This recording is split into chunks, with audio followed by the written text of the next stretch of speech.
안녕하세요. 오늘은 제가 불안장애를 가지게 되고 또 그것을 극복한 과정에 대해서 말씀을 드려보고자 합니다.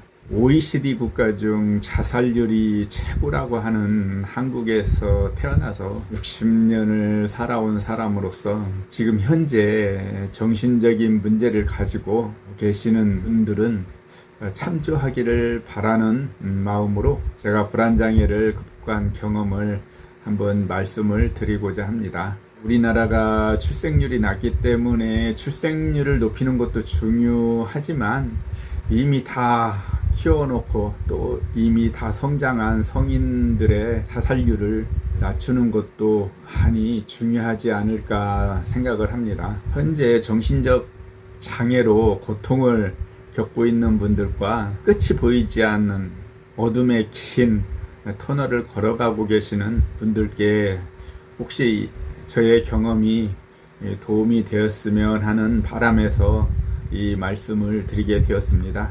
30년 전에 절친한 친구가 정신적인 문제로 스스로 이 땅을 떠났던 적이 있습니다. 제가 그 친구의 유해를 그가 떠난 나무 밑에 눈물로 뿌려준 적이 있습니다만 제가 직접 정신적인 병을 겪어보기 전까지는 그 고통을 이해하지 못했습니다. 그 친구와는 좀 떨어져 살았기 때문에 명절에만 제가 고향에 갈 때 만나서 친구 집에 이제 뒷동산에 같이 올라서 오랫동안 못 나눴던 얘기를 하곤 했습니다만 그 친구가 자기 병에 대한 얘기를 한 번도 저한테 해본 적이 없어서 그런 일이 벌어지기 전까지는 그가 그런 정신적인 아픔을 겪고 있는지는 전혀 저도 모르고 있었습니다. 그 후로 이제 오랜 시간이 지나서 5년 전에 저도 저 자신도 모르게 육체적, 정신적인 병을 얻게 되어서 엄청난 고통을 겪어보니 이 겉으로 드러나지 않는 고통으로 괴로워하시는 많은 분들을 위해서 제가 이 말씀을 한번 들어봐야 되겠다는 생각을 하게 되었습니다. 어느 날 거리를 걷다가 어지러워서 거리에서 쓰러졌는데 병원에서 검사를 해보니 메니에르라는 어지럼증 때문에 쓰러지게 되었던 것입니다. 나중에 알고 보니 저도 모르는 사이에 수년 동안 스트레스가 쌓여서 정신적인 불안장애와 같이 온 병이었습니다. 어쩐지 어느 날부턴가 저녁에 이제 퇴근할 때 검은색 승용차가 뒤에 이렇게 따라오게 되면 그 차가 나를 해하려는 차가 아닌가 하고 또 어제 따라왔던 그 차가 아닌가 뭐 그런 생각도 하게 되고 어느 때는 검은색 세단이 오게 되면 나를 납치하려고 하는 게 아닌가 하는 그런 말도 안 되는 그런 상상 생각들이 머리에 들곤 했었는데 설마 내가 뭐 정신적인 문제를 가지고 있으라는 그런 말도 안 되는 그런 일이 벌어질 것이라는 생각은 꿈에도 상상도 해본 적이 없었기 때문에 내가 뭐 무슨 정신적인 문제 때문에 그런 생각을 한다고는 제가 그 쓰러지기 전까지는 전혀 예상을 하지 못했었습니다. 어지럼증이 심해서 그때 처음에 걸어가다가 이제 쓰러졌을 때는 그 종합병원에 가가지고 뇌에 문제가 있는 줄 알고 뇌에 대한 사진을 여러 번 찍었었습니다. 근데 의사는 문제가 없다고 해서 다시 집에 왔는데 또 어지럽고 그런 현상이 벌어져가지고 119를 타고 몇 번 병원에 가가지고 또 뇌검사를 몇 번씩 했는데 의사는 아무런 문제가 없다고 해가지고 나는 어지러운데 문제가 없다고 하니까 상당히 한동안 혼란스럽고 이제 고통스러운 시간을 보냈었습니다. 그러다가 이제 나중에 제가 인터넷에서 증상을 검색을 해 보니까 귀에 문제가 있어도 이제 어지럼증이 온다고 그런 얘기가 써 있더라고요. 그래서 이제 제가 이비인후과를 찾아가서 검사를 해 보니까 처음에는 이석증이었고 나중에 그게 또 메니에르가 돼가지고 이렇게 어지럼증이 온 거였더라고요. 또 나중에 정신적인 문제가 있지 않나 해가지고 또 이제 제가 생각하는 부분에 대해서 또 인터넷에서 검색을 해보고 또 정신의학과에 가가지고 상담을 하고 진단을 받아보니까 불안장애라는 그런 병명이 나왔습니다. 이런 과정을 볼 때 이제 종합병원에 가면은 이제 그런 검사를 해보더라도 의사들이 자기 전문 분야가 아니면 그쪽에서는 문제가 없을 거라고 생각해서 그 정확한 변명이 나오지 않기 때문에 문제가 있을 때는 본인이 알아서 좀 적극적으로 찾아봐야 될 그런 필요성이 있을 것 같습니다. 그 후에 병원약을 처방을 받아서 먹으면서 일을 계속 했는데 호전은 안 되고 그냥 비슷하게 유지가 되는 그런 상황이었습니다. 그래서 집중력도 떨어지고 그에 따라서 이제 일에도 거의 신경을 못 쓰게 되는 상황이 되었습니다.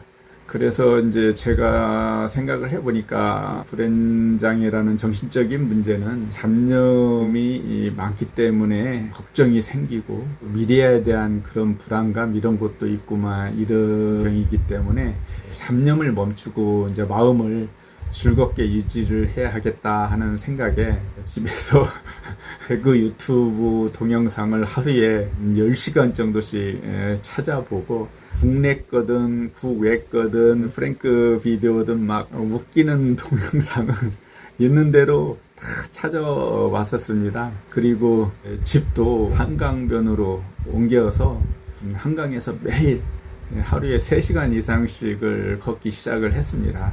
집을 옮겼는데 새로 옮긴 집에서 어떤 정신적인 영향 때문에 그런지 뭐 화약 냄새가 나고 막 이러는 것 같아가지고 한동안 계속 적응을 좀 못했던 적이 있었고요. 정신적인 문제가 계속 진행이 되다 보니까 집에서 어떤 때는 불안 때문에 잠을 못 자고 길가에 버스 종료소 그 사각 부스가 있지 않습니까? 이제 핸드폰 충전도 시킬 수 있게 되고 이렇게 기다릴 수 있게 돼 있는 그 부스 안에 가가지고 밤을 새우고 이제 들어오는 경우도 종종 있었습니다. 전에 이제 유튜브를 보면서 법륜 스님 얘기는 전에도 많이 듣고 그랬었는데 법상 스님이 하시는 법문 영상을 보게 되었습니다. 거기에서 마음 공부라는 말을 이제 알게 되면서 그 뒤에 이제 책을 소개하고 읽어주고 하는 여러 채널 동영상들을 유튜브에서 찾아서 많이 들어보고 그 중에서 이제 마음에 드는 책들이 있으면 그 책들을 사서 읽으면서 마음 공부를 하기 시작을 했습니다. 그러나 이제 여러 가지를 병행해서 이렇게 노력을 하는데도 병을 알고 나서 1년 반이 지났는데도 이제 호전이 잘 되지 않았습니다. 나도 모르는 사이에 수년 동안에 걸쳐서 진행되어 왔던 병이기 때문에 그 보이지 않는 큰 고통이 쉽게 사라지지 않았습니다.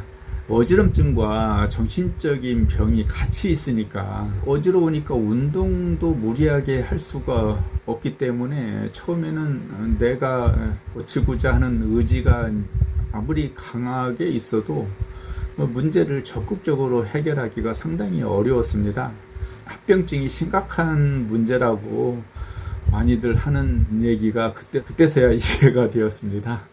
이렇게 기본적인 노력을 해가는 과정에서도 계속 그 상태는 유지되는데 호전되는 게 특별하게 보이지 않아서 이런 방법만 가지고는 치료가 어렵겠다고 이제 생각을 해서 최후로 제가 이제 선택한 방법이 이제 대학생 때 제가 배낭여행을 유럽으로 갔던 적이 있었는데 그 생각을 이제 떠올리고 배낭여행을 가서 매일 하루에 한 도시씩 여행을 하게 되면 너무 바쁘기 때문에 정신적으로 잡생각을 할 시간이 없을 것이다. 그러면 잡생각을 하지 않으니까 이 정신적인 이 문제가 치료되는데 도움이 되겠다 하는 어느 순간 그런 발상이 제 머리에 들어왔습니다.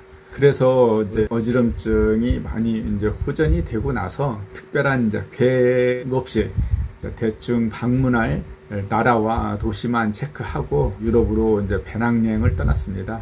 역시 하루에 한두 씩씩 옮기니까 엄청 바빠서 쓸데없는 생각을 할 시간이 없었습니다. 도시간 이동을 하는 외에는 차 타는 일이 없으니까 매일 하루에 20km 이상을 걸었던 것 같습니다. 낮에는 유럽의 도시를 걸어 다니면서 이곳저곳 구경을 하고, 밤에는 다음날 갈 도시를 체크해서 정하고 기차나 버스 예약을 해야 되고, 또 이제 가장 중요한 게 비용이니까 저렴한 호스텔을 찾아서 예약을 하고, 또 낮에 사진 찍은 것을 이제 페북에 포스팅도 하고 하니까 당연히 잡념이 떠오를 시간이 없었습니다. 또 유튜브에 올리려고 걸으면서 동영상도 그때 이제 촬영을 했었는데 시간이 도저히 안 나서 그때는 작업을 못하고 나중에 이제 한국에 돌아와서 업로드를 했었습니다. 그렇게 정신없이 한 달을 보내고 보니까 몸이 너무 지치고 힘들어서 그 한 달 후부터는 하루에 한 도시씩 옮기던 그런 계획을 바꿔서 2, 3일에 한 번 정도씩 이제 도시를 옮기는 것으로 이제 계획을 바꿔서 진행을 했습니다. 그때는 코로나 시기였기 때문에 서류 만들어서 제출하고 하는데 너무 복잡했고, 또 백신을 3번을 맞고 가야 되는데 저는 2번을 맞고 가야 되는 그런 상황이었는데, 그래가지고 더욱더 힘들었던 상황이었습니다. 그러나 아무리 좀 과정이 힘들더라도 병을 고쳐야겠다는 그 일념으로 배낭여행을 이제 어떻게든 떠나게 됐고, 그 처음 배낭여행을 갔을 때 70일 동안을 유럽에서 배낭여행을 했었거든요. 70일은 너무 기간이 길어가지고 한국에 이제 돌아와서 한두 달 있다가 이제 다시 가고 할 때는 45일 정도로 체류 기간을 정해서 갔다 오고 또 갔다 오고 그렇게 했었습니다. 이렇게 이제 배낭여행을 하면서 바쁘게 잡생각을 안 하면서 지내고, 또 호스텔에 묵으면 각 나라에 이제 젊은이들이 많이 오거든요. 젊은이들과 어울리면서 대화도 많이 하고, 또 무엇보다도 많이 걸으면서 각 나라의 그 도시들 풍경들을 보고 다니니까 정신적인 힐링이 상당히 많이 되었습니다. 그래서 약 3년 정도 지나니까 가슴에서 뭔가 턱 떨어지는 그런 느낌이 있고 나서 거의 이제 호전되는 결과를 볼 수가 있었습니다.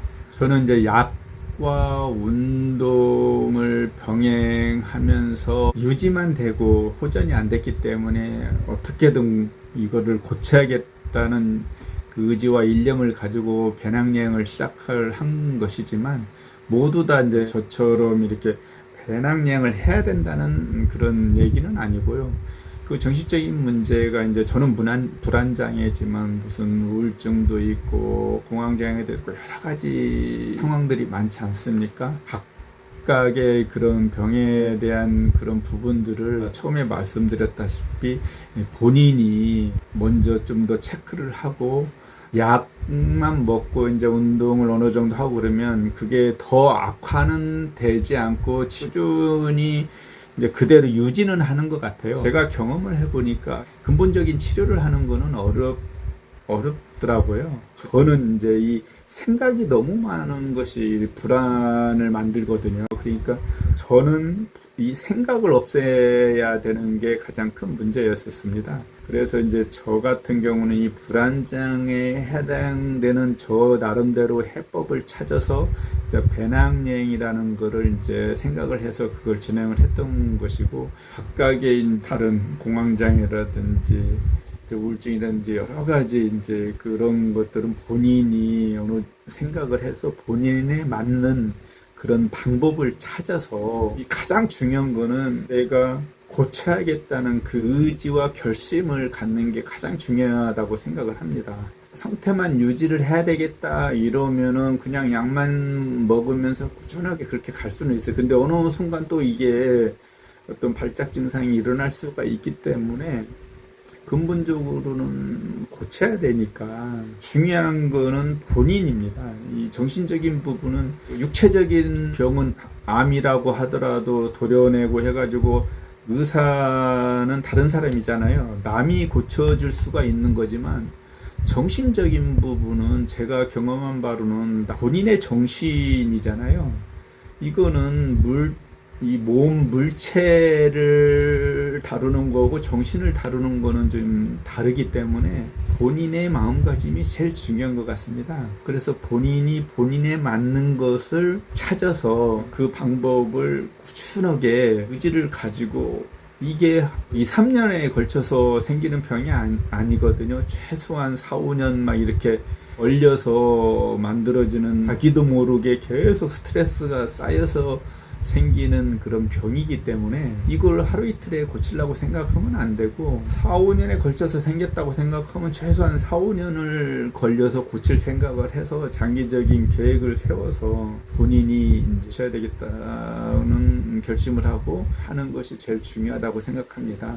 저도 엄청난 고통이 있었기 때문에 제가 겪은 그 고통을 치료하는 과정이 어떤 다른 분에게라도 좀이라도 이제 도움이 됐으면 하는 마음에서 이 동영상을 찍는 거니까 후회는 하지 마시고, 어떤 분은 의미 없을지도 모르겠지만 어떤 분한테는 도움이 될 수도 있으니까 본인이 의지를 가지고 완쾌를 해야 되겠다 하는 생각을 가지는 계기가 되었으면 합니다. 감사합니다.